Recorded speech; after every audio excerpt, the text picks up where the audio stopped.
Welcome, everybody. I'm Amber Birch. I am the education coordinator for the Kickapoo Valley Reserve. I want to thank you for coming to our Driftless Dialogue tonight. It's hosted by Kickapoo Valley Reserve in partnership with the Ralph E. Newsom Reforestation Fund, the University of Wisconsin-Madison College of Ag and Life Sciences, and the Friends of the Kickapoo Valley Reserve. Before we get started, the Kickapoo Reserve Management Board would like to acknowledge that the state and federal lands that comprise the reserve fall within the ancestral homelands of First Nations people, including the Ho-Chunk Nation. We recognize the sovereignty of the Ho-Chunk and other First Nations and will work toward a shared future by continuing to create collaborative opportunities to protect and preserve these lands. Our speaker tonight is Al Cornell, a retired Wisconsin DNR wildlife technician with a degree in natural resource management. He has written more than 200 articles on wildlife biology and taken more than 700 photos which have been published in various outdoor magazines, books, and calendars. He and his wife live just outside the Farge on a portion of the farm where he grew up, and right in his own backyard he had the honor of watching a mama bobcat raise her brood. Tonight, he's going to share with us about bobcats and how they were erased from our region and how they now returned to this ideal bobcat hideaway called the Driftless Area. He also is the author of these two books, which will be available for purchase after the talk. So one about the beaver pond, and then one about the mama bobcat I suspect we're going to hear about tonight. So please join me in welcoming Al.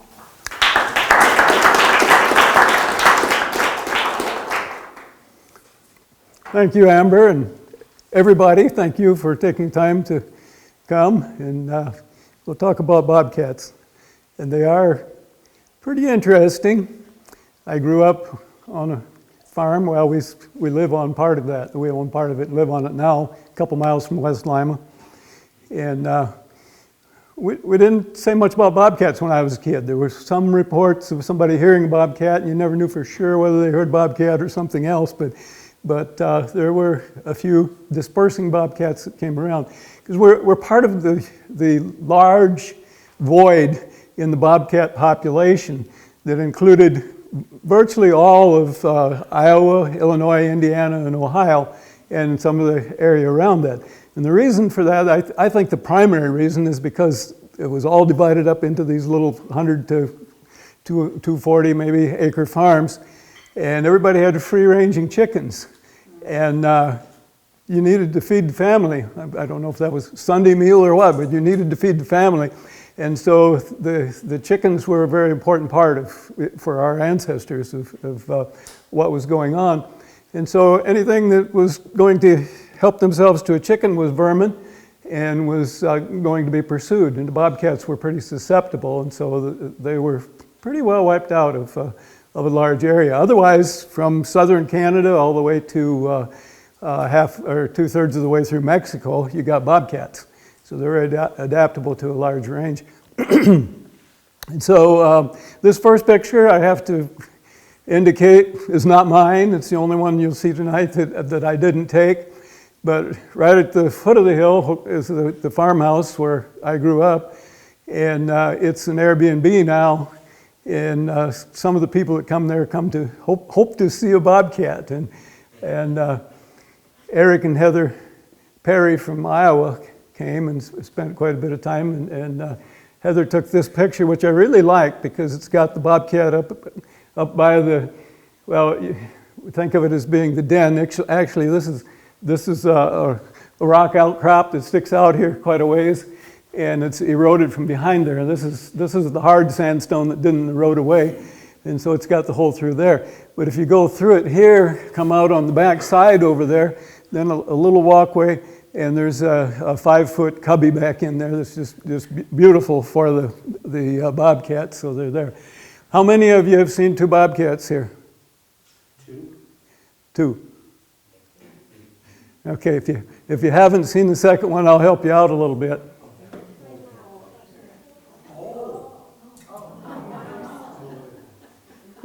Once you see it, you won't unsee it. But, so that's the mama and one of the babies up by the den.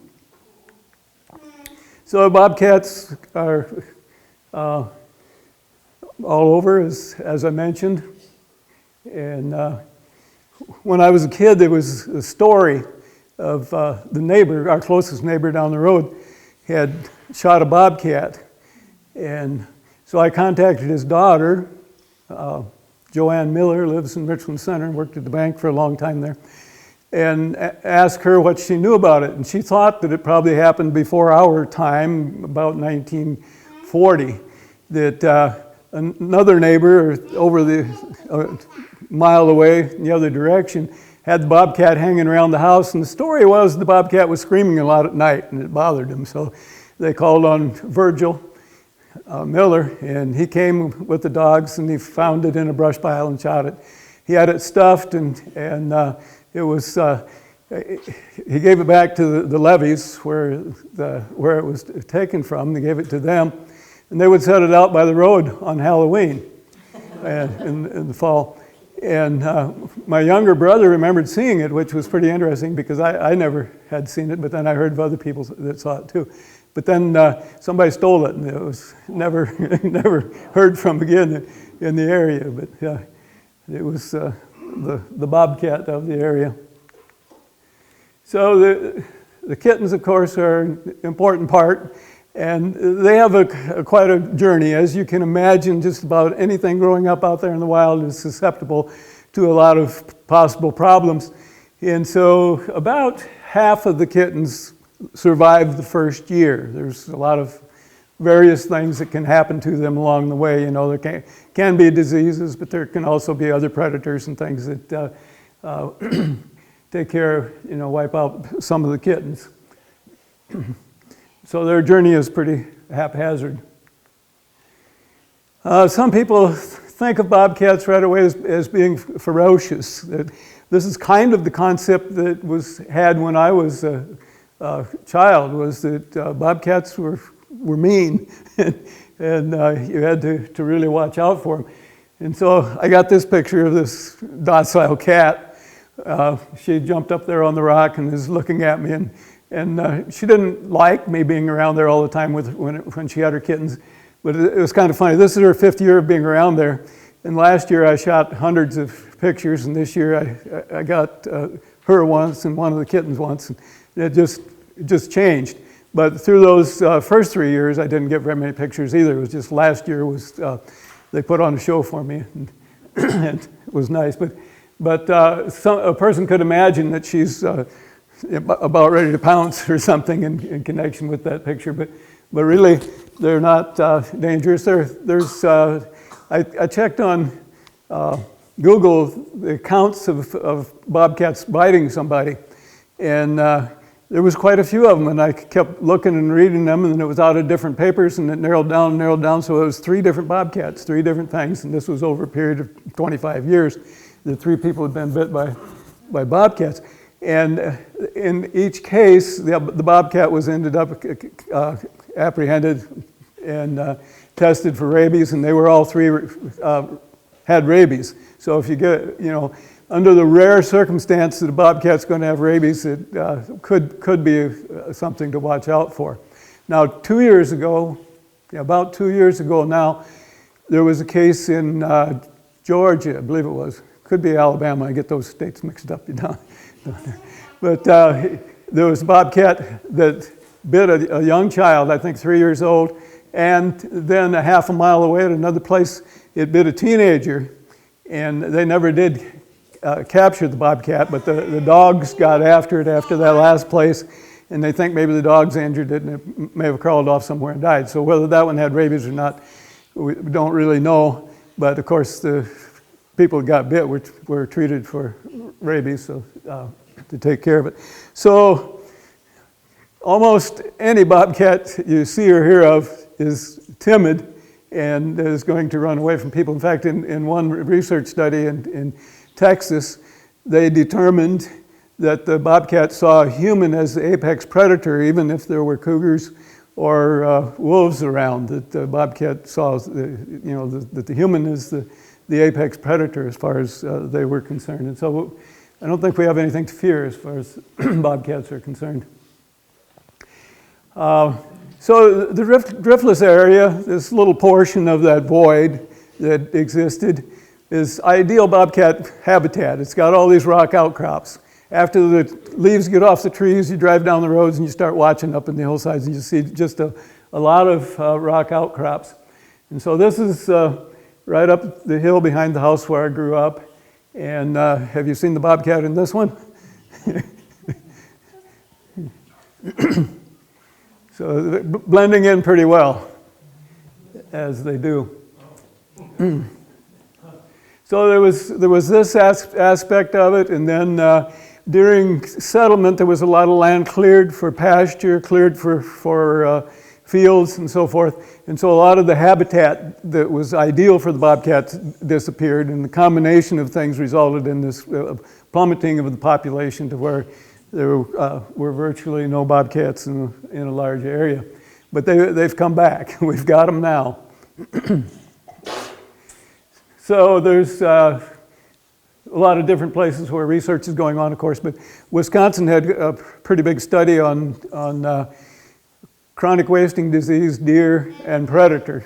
The study was in Iowa County, between like Spring Green and Dodgeville primarily. Some of it was on over into Grant County.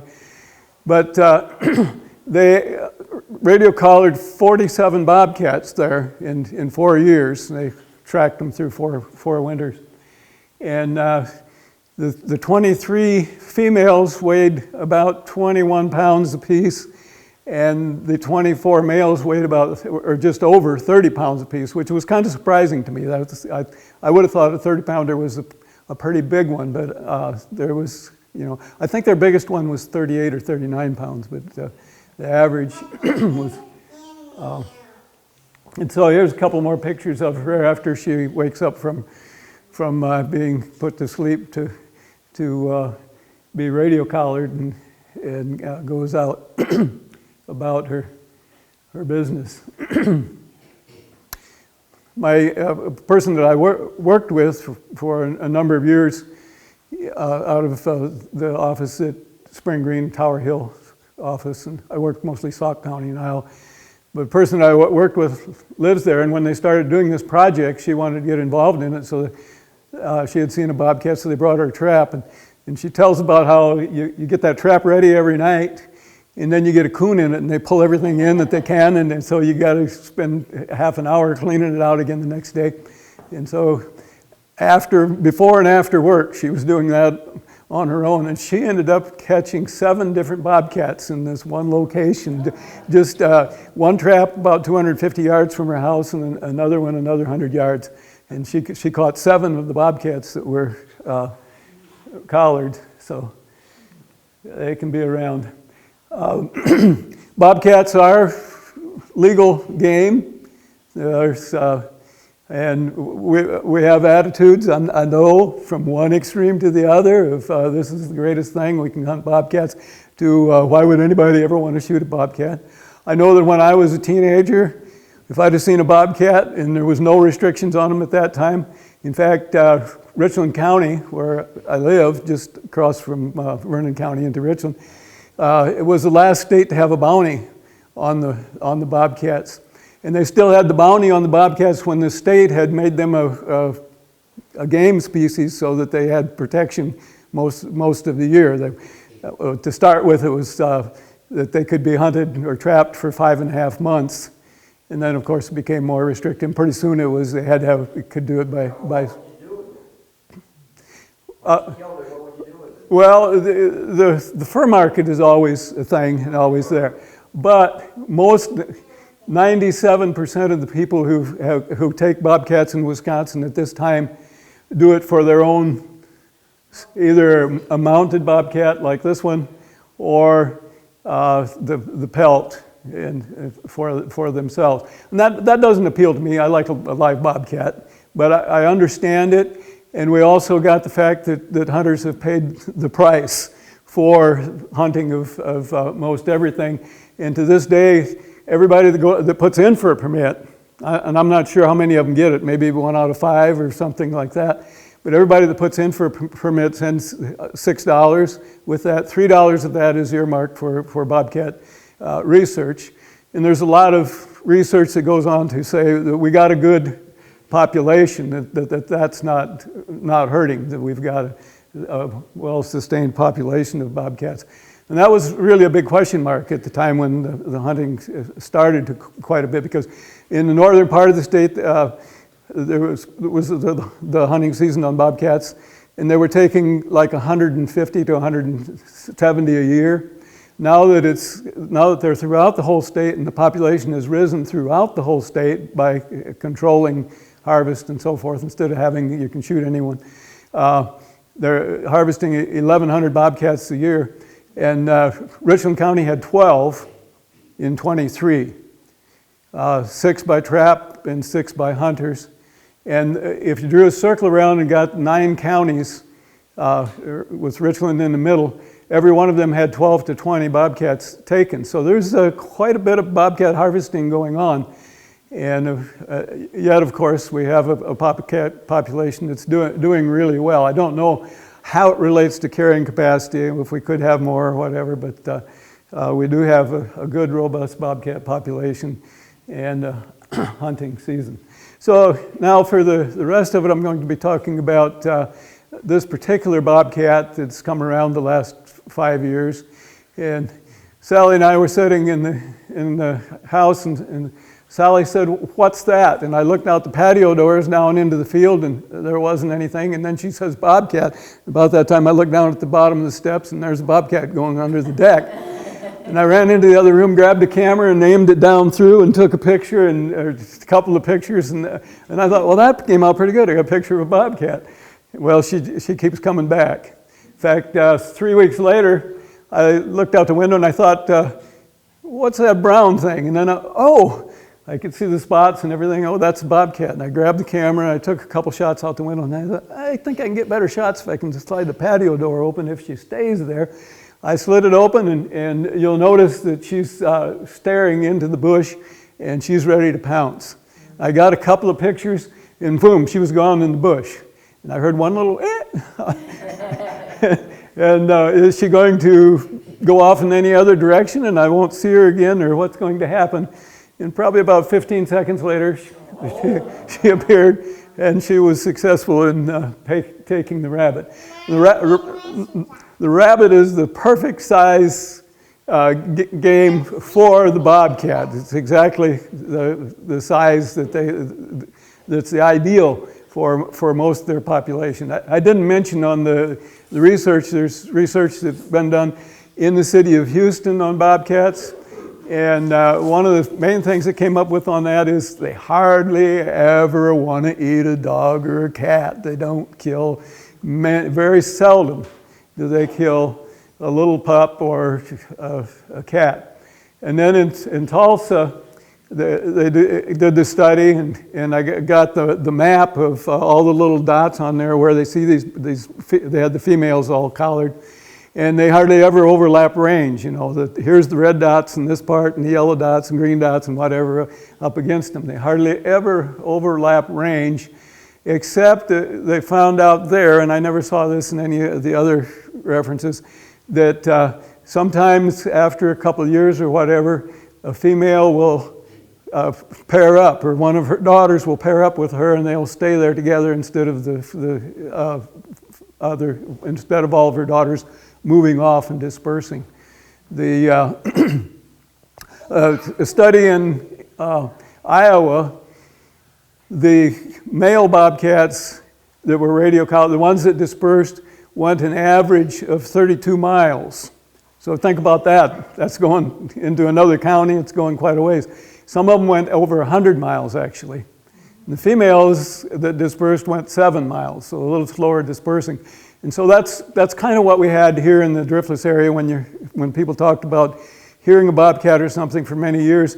It would be one of these males that was dispersing, and he was looking for somebody else. And it might explain why the neighbor there said that they was screaming in the night. He was probably trying to find another bobcat somewhere, and got a little frustrated of not being able to locate another bobcat. So that's just another picture of her. I'm shooting out the front door on this one. I just opened the door and stick the camera out. And she's about 80 feet away. And there's the only trail camera shot I got. It doesn't show up too good, but it wasn't a very good shot. I don't like my trail camera shots. It was an October morning. It was frosty, and so it was pretty foggy. And a friend of mine worked on the picture so that it came out a little better. But I'd set it up so that there was a log there, and for some reason the cat jumps up on there and is looking at something in its paws. But I don't think it was the mouse that I'd thrown down behind the log, but could be. So tracks, this one's a little big. This is about at least 3.5 inches both ways. And this is a cougar track that I took in Yellowstone National Park. We were out there one morning after it snowed. I was up walking up a trail, and I see where this cougar had been following some elk. And I took a picture of it. So that's a pretty good size track. A bobcat track, on the other hand, it would seldom be 2.5 inches in either dimension. You notice basically you can put a circle around it. It's round, it's a cat track. Your house cat would be about 1.25 inches in size, so quite a bit of difference. And there one morning on the path out to the raspberry patch had a dog and a cat that had gone through there. And so a coyote and a bobcat. I followed the tracks a little ways, and it looked like the coyote had come second. He followed the cat track for 100 feet or so, and then he went off in his own direction, a different direction. He really wasn't wanting to meet up. They don't fight with one another every time they see one another. They got to avoid that because they're about the same size, about the same potential for inflicting wounds, so they stay away from one another rather than picking a fight. But you'll notice the bobcat track, round, got 4 toes, no toenails showing in the track. The coyote track is oblong, toenails showing in the track. And so they're quite distinct, quite a bit of difference. I hear people, they see a big dog track and they say, well, I think that was a cougar track. Well, if you look at the tracks, a lot of times you see there's these big old toenails showing up in the track. And cats with the retractable and finer toenails, so don't leave, hardly ever show a toenail print in the track. Another cat track. And then this one I put in there for I think boys 5 to 10 years old. This would probably be their favorite picture in the thing. Sally and I were in Sleeping Giant Provincial Park north of Lake Superior, and we came up on this where the bobcat had left its calling card. Well, actually, this might have been a lynx. They have more lynx than bobcats there, and I wouldn't be able to tell the scat of one from the other. So it's probably lynx, but it had deposited it right in that bowl-shaped mushroom. Now, what went on the other side of the lake was we had our dog with us, and we were there in October when 100 campsites or more, but only 5, 10 of them occupied that time of year, right at the end of the season, just a few of them occupied. And so those foxes that are used to going around from campsite to campsite all of a sudden don't have very many places to go, so they kind of specialize in where you're at. So we went for a walk, we went for a hike, we left the dog bowl sitting there empty, and we came back and there was the calling card right in the dog bowl, and it read, "Do not leave this empty when you when you go away." But they do let you know. They do communicate. Just another picture of her. This was the time she showed up on the back deck again and walked around the house. I went out wondering exactly where she went, and I could hear this house wren going off like crazy. And okay, over there somewhere. So I walked over, and sure enough, that's where she's at. There's a lot of things you can listen to and hear. One of the things I knew that the bobcats were around again this year is right up at the den, there was a deer snorting like crazy, and I knew from last year what that meant. I don't like these bobcats here, and I'm going to carry on and have a fit. So I knew they were around, but didn't see much of them. Is that an adult? How old do you think she is? How old do I think she is? She had this is her 5th year coming around, so that's a 4-year stretch. And likely she was 2 years old on the first one. So I'd go by that. I'd say that this year she was probably 7. Now notice on this one how the muscles, that she's poised to make that leap. This is, our driveway comes down right on this side of here, and there's a rabbit coming down the driveway unawares of what's happening, getting closer and closer, and so she's just ready to leap. Now, I've seen a video where they measured the leap of one, and it could travel 13 feet. Some thought from that the bobcat could jump straight up 13 feet. If, from physics, and I didn't know this till I got looking at it, in physics, if you shoot something out at a 45-degree angle and it goes that far, if you shoot it straight up, it goes the same distance. So if she could put the same force into it, but she's going to lose the front legs when she jumps up, she's just going to have the hind legs. So there's no way she's going to jump 13 feet, but probably 8, 9 feet they can really leap. And so this one, the rabbit was coming down the road. When she took off after it, it came across the road toward the house and started into the culvert. And just as it started into the culvert, she grabbed it and comes out carrying it and takes a look at me, because now she's, what would she be? She's about 40 feet from me at this. I'm standing there in the doorway shooting, so she's pretty close. And looking back again as she carries off her take. So 3 times now I've photographed a bobcat taking a rabbit from inside my house, from the door. But rabbits are there for the taking. You know, they are prolific. Lots of anything that's prolific, something's got to drop that population and hold it down. It can't just keep exploding and getting bigger every year. And so there are a lot of things that work on the rabbits. It can be the avian owls and hawks, and in this case, a long-tailed weasel. This was right below the den, and there's a brush pile there. And I saw this weasel go across the trail that we've got for the Airbnb that people can walk around on this trail.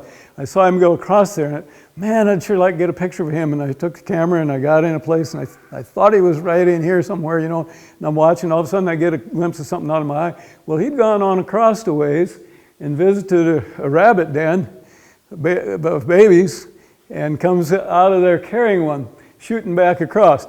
And Mama Rabbit's chasing him. He was running, and she was after him. She didn't go very far after him, but he found out my brother had seen him do the same thing, take another rabbit out, probably out of the same den. So he was working on it. So weasels are among those things that take them. I'll just add that this long-tailed weasel, and we had a little long-tailed weasel, a young one, and they can go through where a mouse can go. And Sally heard the mousetrap spring because we had a mouse in the house. And she looked up, and there went something with a long furry tail in the house. Well, that was the only time it came in the house. We did see it around where it was going under the house and around for about a week. But that was the only time I've ever seen a weasel there, where I grew up and I spent an awfully lot of time. So it was kind of a fun thing.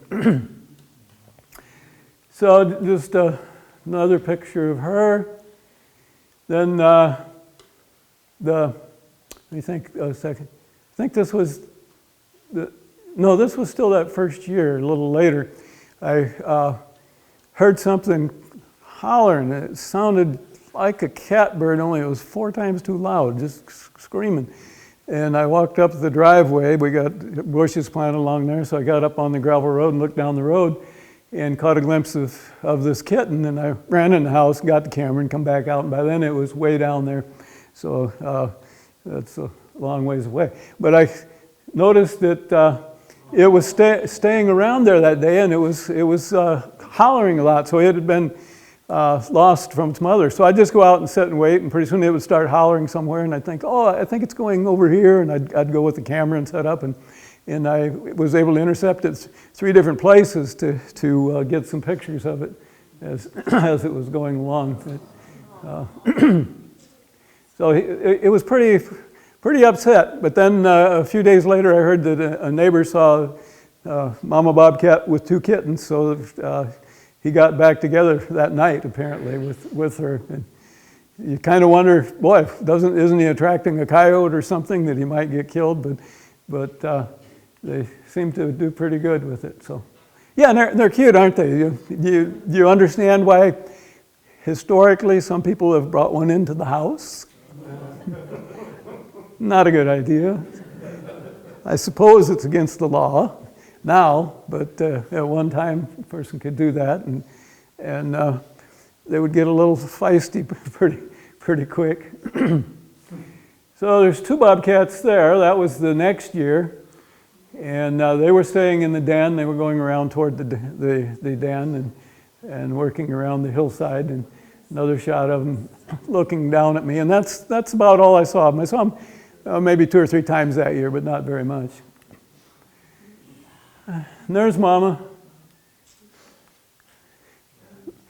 The bobcats have their natal den every year, I'm pretty sure, in a limestone quarry. If you go to West Lima and you drive down the hill toward Bloom City and you go past the quarry on your right, you can't see too much of it. There's a road that goes up to it, but there's a limestone quarry there that hasn't been, I think it's probably been 20 years since anybody's been in there working. So it's got this light vegetation growing up in the quarry. It's just been left to be pretty much a wasteland, but it does grow a little bit of vegetation. So I was sitting there waiting for her. I did see her there one time, and then I set a trail camera a while and know that I was in the quarry one time when she came into the quarry, and I left later, and I never did see her because some places there was enough brush at the base of the cliff that she could come in and stay out of my sight. But this guy came in, and he's running through it about 90 yards away from me, and I squeaked a couple of times, and he turned, and he came shooting at me. And he got probably about 80 feet from me. He slams on the brakes, and something isn't right. And even then, he just ran a little ways and stopped and was looking back, and I squeaked a couple more times, and finally he decided, I'm out of here, and boom, he took off and got out of there. So this is that cave then, if you go through the hole, which I didn't mention to you either, that hole that comes through from the other side where I've got the pictures of the kittens and stuff out by the rocks, and where Heather's picture was, that neck down, so it was squirrel size to get through there. And I took a steel fence post and I grounded a sharp point, actually 3 different lengths, and I set up there and I pounded on that rock. And that I know why that rock didn't erode away. That's just pretty tough sandstone. Some of the others did, and left the soft stuff weathered out and left the hard sandstone. So I opened it up big enough that the kittens and Mama even could go back and forth through that opening. So yeah, here you see the opening where you go back through there, and then you go about 5 feet and you come to that den that I had the picture of there. Do you ever dig a hole in the ground, or is it usually just a rock? They like rocks, they like brush piles, hollow logs, that type of thing. I don't know of them ever dig. I don't think they ever dig a hole. So let's see, this kitten, there's 2 or 3 of them. Yeah, this one I call Blue Eyes because he was a little slower than the rest of them transitioning to the yellow-green of the adult. And also called him Fat Face because he's a little bigger and a little fatter face than the others too. And there's the darker one that's back in the den. So I got a lot of opportunity to photograph them there at the rocks, which was cool. That was what I wanted. This year I knew they was in the rocks, but I never saw anything out there. Actually, Heather that took that picture, her and Eric were back again looking for bobcats staying in the Airbnb. And she did see one on top of the rock here out in the tree, that it climbed up in the tree and was laying there in the tree. She got a picture, but not a very good quality one of it there. I would have liked to have the opportunity to get something like that. Again, there's 2 bobcats.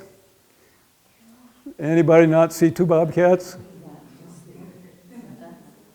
Got them? No, I see one head shaking here. So here's one going up this way. And then here's an ear and hair of the second one that's following it up. So just, they really liked there in the rocks. And spent a lot of time. Actually, there's 2 bobcats in this one too. One down here in the den. And then the one here has got his head turned the other way, so he looks headless.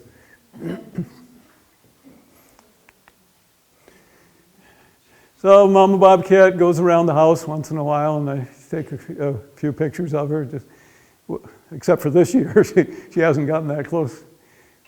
There's Fat Face again.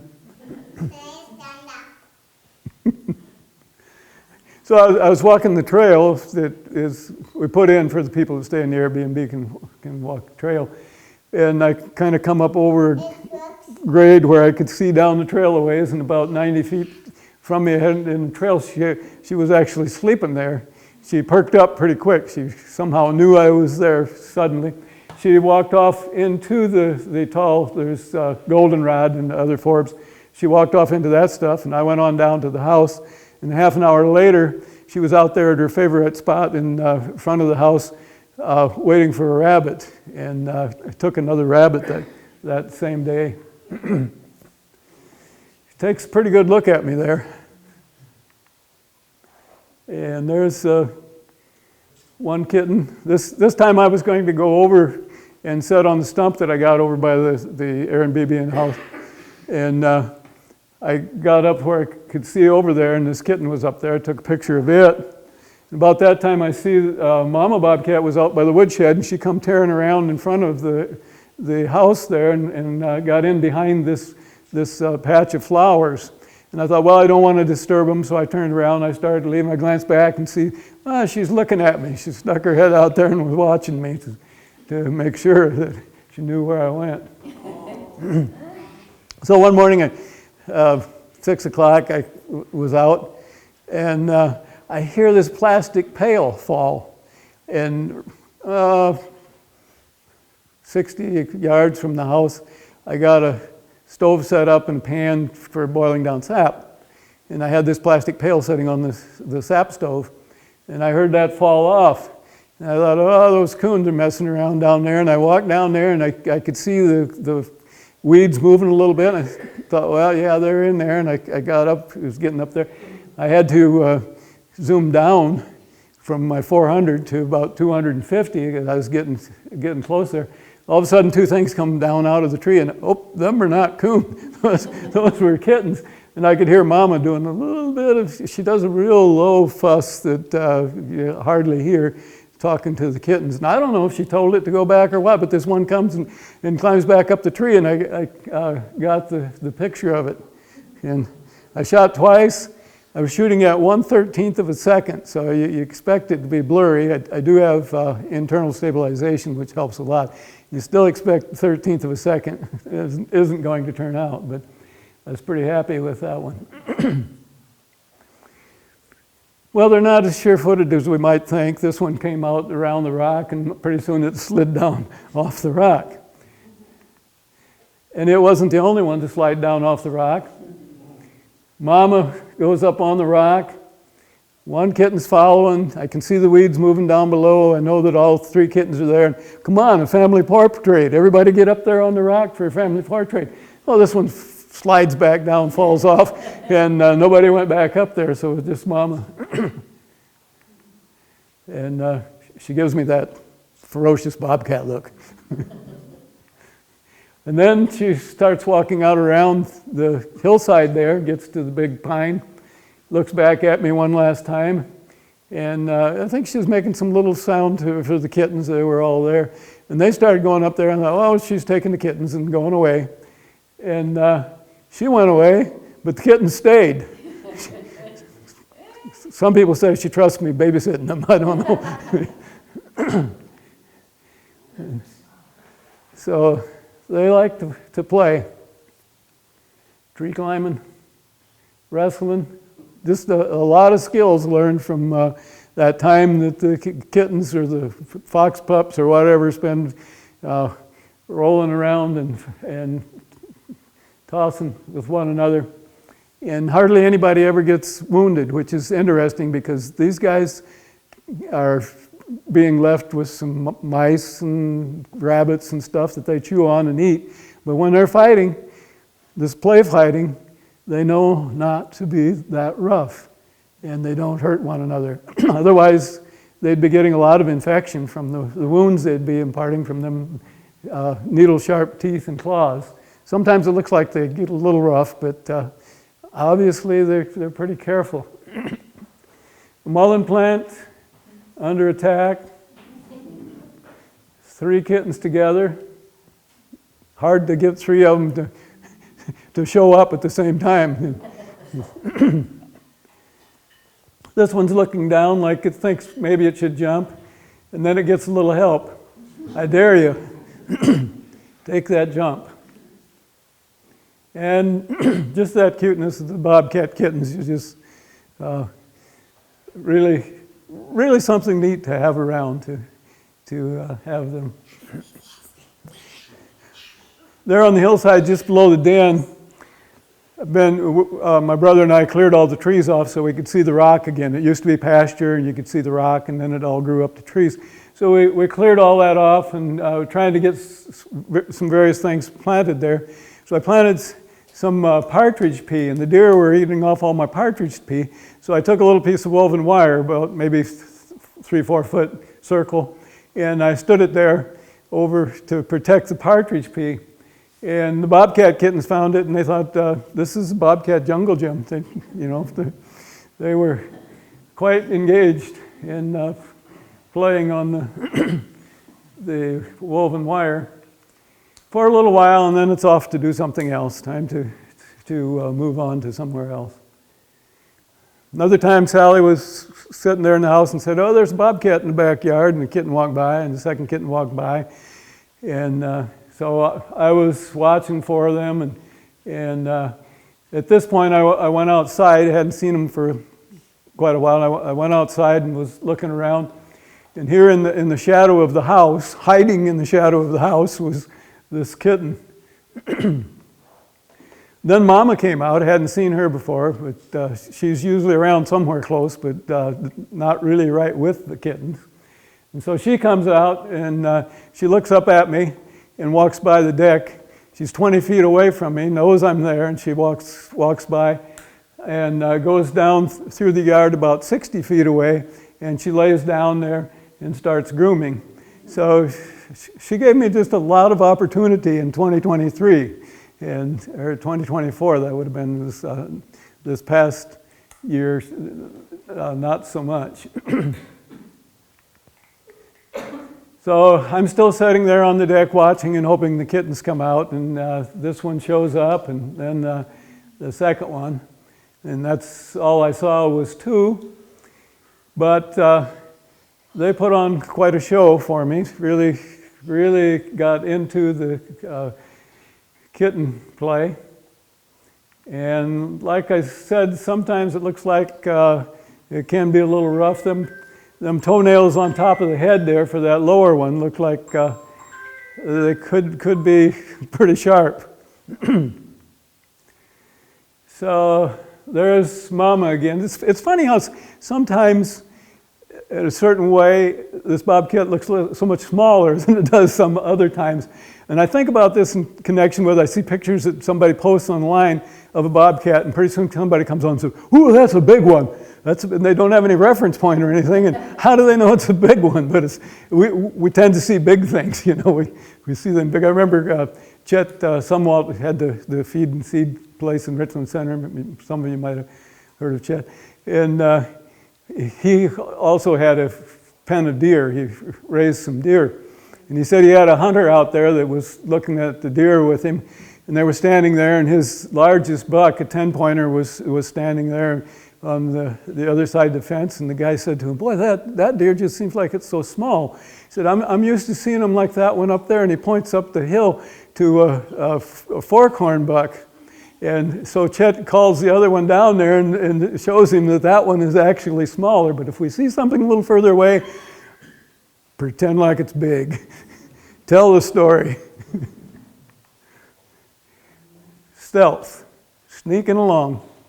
Bobcats, compared to coyotes, bobcats are stealthy, hide a lot, wait in ambush, and attack suddenly. And coyotes, on the other hand, will hunt as a group and chase, and which is interesting because they're more apt to get the weak and the lame and the sick and so forth out of the herd by chasing and finding out whether it's... When they're like that, do they do...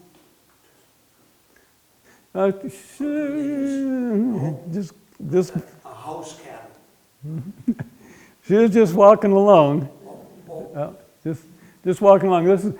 I photographed her over the other side of the road, and I was outside, and then she walks past me in this picture.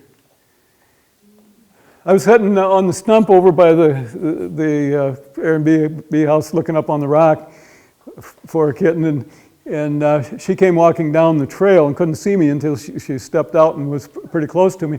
And she kind of spooked and took off and went over toward our house. After 10 minutes, I walked over that way, and she was sitting over there watching me come. Another shot of the kitten. This is the winder down as far as the kittens are concerned. The last day I saw the kittens, I think that was September 17th, a year ago. I was seeing the kittens for the last time. And some people say, well, if you've been around these kittens, they're not going to be wary and they're going to be vulnerable to hunting and all that. But look at those eyes. I don't think those guys are going to appreciate anybody. How many in typical litter? 3 or 4 frequently. Now we saw 2. This is the 3rd year we've seen 2, and then 1 year we saw 3.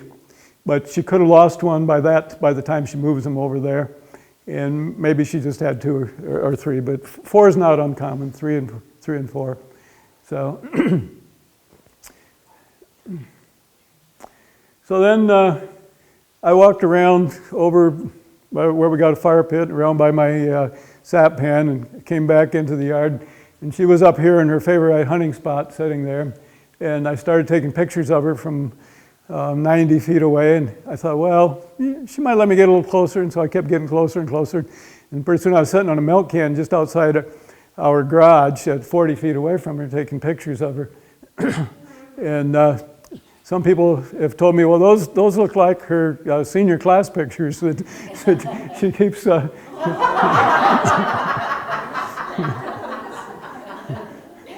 She could hear a rabbit moving around inside there, and she was interested in that, but she wanted to keep track of me, so she takes a look every once in a while. And then she was gone. That was the last day she was there, and the day after I took this picture. There's still some rabbits around. You can come back next year. There will be more rabbits. Then during the winter, I was up the trail, and I saw 2 sets of bobcat tracks. Day after Valentine's Day. 2 sets of bobcat tracks going together. And so she was running with a mate. And they spray on bushes and stumps and so forth. And this has got a little blood in it. The female nestress usually does not bleed, but pretty obvious that this was the female had sprayed here. Got a fly chasing me. So this year, this is the only kitten that I saw. 2 days earlier, a neighbor had seen 2 kittens with the mama. In this case, the mama was sitting just a little ways down at the edge of the field, and I took a few pictures of her, the only pictures I got of her this year. And then this kitten jumped up on the hay bale, and I thought, okay, I heard you had a sibling, come on, let's have a couple kittens up on the hay bale. But he jumped back off pretty soon. That's all I saw. So they treated me well. They just kept coming and gave me a lot of opportunity, especially through that 1 year. So we got some time to have some questions or comments if somebody wants to talk about their Bobcat story. So when you say you're not seeing them anymore, where are they going? Anywhere in the woods. They'll travel. They've got a territory. They have a territory, and within that territory, they'll have core areas where they'll spend quite a bit of time. So the quarry is a core area. I know she spends time there with the natal den. I think she goes back there sometimes, and they spend some time. Then the den on the hill behind the house here is, okay, we'll move to that core area, spend some time there, take out some rabbits and whatnot. And then I don't know where she goes after that, but they can, if there's a good big old oak tree that got busted off in the summertime, so it's got a lot of leaves on it and brushy, nice place to hide. Rock outcrops, hollow logs, whatever, they just keep working around the area. And then as you get into winter, she'll keep getting game for the kittens until she gets close to the time that she's ready to breed back again. And then they're on their own. And it's a challenging time for them because late winter there's the least rabbits and things are a little bit hard, but they can find a deer carcass somewhere and feed on that for a few days or whatever, and different things. So they have a good chance of making it through. And then by the next summer, sometime in that time frame, quite a few of them will disperse and go that 5 to 100 miles or whatever that they do on dispersing. And what do they eat besides rabbits? If they're catching them? Yeah, they squirrels, any of our species of squirrels are good. And then small prey, voles and mice. And talk about prolific, having abundance of food supply. Those, it was Seaton, I can't think of his first name right now, the naturalist from 100 years ago. Yeah, he made the comment that everything eats mice. That basically it's all coming up through mice. Of course, rabbits are a big part, and voles, and other things, but pretty well meat diet, it's got to be meat.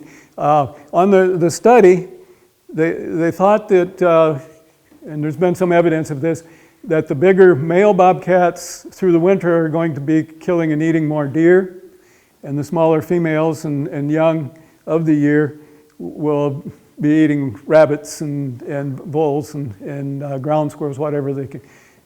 Maybe not ground squirrels are hibernating at that time of year, but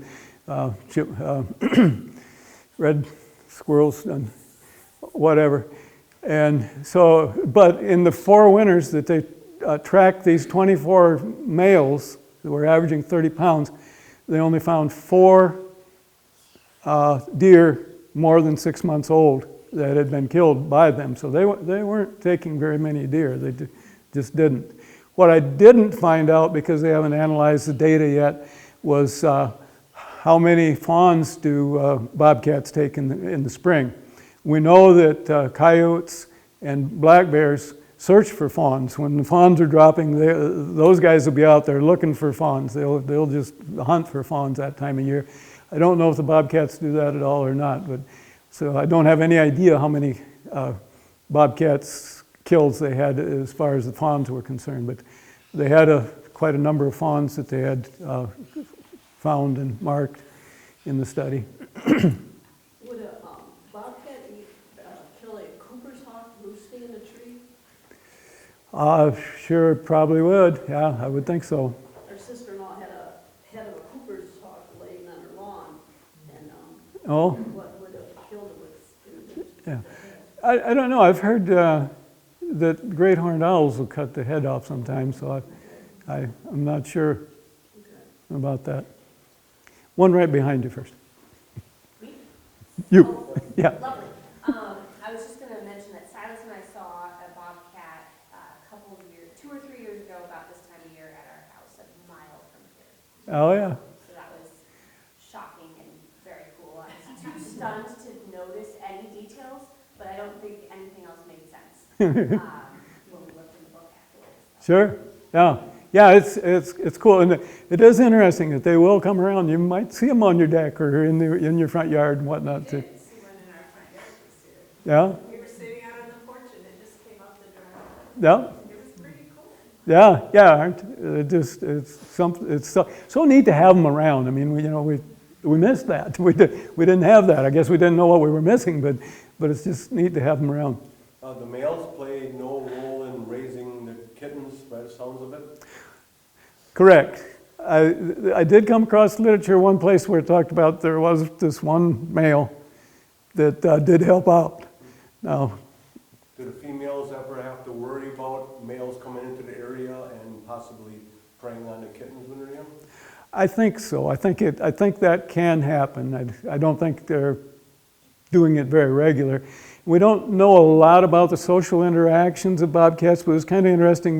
The woman that I mentioned that trapped 7 of them, that she saw, there were several things where it indicated this bobcat was here and then this one came, and that they were overlapped. And what you get is you get these established territories. The male's territory is larger, it may encompass parts of 3 females' territory or whatever, that type of thing. But then you'll get these cats that are coming up, the new ones, and don't have a territory. And when they're on their own, they're called transients. And they seem to spend most of their time kind of in the fringe between territories and don't really get into the best part of the territory until the existing one dies for some reason or whatever, and the territory opens up, and then they can establish it. But you get a lot of transient bobcats. You get a population of them that they're just hanging around waiting, and some of those are dispersers that have gone a long ways from home and are transients in a new area, and some of them are transients at the home area waiting for something to open up. And you said about 1,100 getting hunted in a year? And so the 2 questions are, what's the total population? And the other question is, what happens if those 1,100 weren't hunted? Yeah, I don't know what the total population is. I'm not sure what the estimate is on population at this point. But yeah, they're sustaining a population of that level. And of course, if we've reached carrying capacity, there's something else is going to happen. There's going to be a lot of transients that don't have opportunity to mate and have territories. And so that population is going to go higher and persist longer as they're trying to find a place to live. Human is the main killer of bobcats, and it includes roadkill and legal hunting and trapping and illegal shooting, which doesn't happen very much anymore compared to what it did 100 years ago or whatever. Well, maybe it wasn't illegal. In Texas at the present time, at least a year ago when I was doing a little more research on this, they don't have a season on bobcats. You can buy a hunting license, a regular hunting license, or a regular trapping license, and you can trap or shoot as many as you want to. Now, they do have a lot of range areas where there's going to be a good population of bobcats, even under those circumstances, but most every place has control. There's, as bobcats are moving into Indiana, Illinois, and in these different states, the population is going up. There is a tendency to start having a hunting season or trapping season and keep it really low so the population can increase. When Wisconsin first opened the southern zone, the northern zone's about 40% of the north, and then 60% of the south, when they first opened that to hunting, there was 50 permits available. And now for the last couple of years, there's been 550. So they do that in response to the population, and we do have a good sustainable population. The main thing that we need to bear in mind, whether we hate it that bobcat gets shot or whether we want to go get a bobcat, whatever, we're in this together, because the opposition is those people out there who want to exploit everything for money and gain. And so they don't care about the habitat, they don't care about the bobcats, they don't have any concern about it. We're in natural resources and conservation, we're in this together, whether we're for hunting or whether we don't want to do hunting ourselves or not. We're on one side of the issue of against those who are trying to destroy the habitat. And we certainly have enough of that at the present time. Back to diet, do raccoons and possum make up any part of the diet? Yes. I don't know how much they take coon, and I know they do some, but I'm not sure whether they would want to try to kill a 20-pound coon, you know, when they can get something easy. But yeah, and possum, they will eat possum, some too, so, yeah. How far away were you from the den when you were taking those pictures of the den, of them on the rock? Up on the rock, I shot from two different locations. The first location, I was about 90 feet away. And those kittens seemed to hear my camera pretty quickly. I don't have the best wildlife equipment. And they heard it quickly and responded to it. It would slip away and hide. And then I was shooting from 30 feet further, a stump that I had there in the yard that I cut off so that I could sit down on it and wait there. And then I have a camel cloth up to as a blind.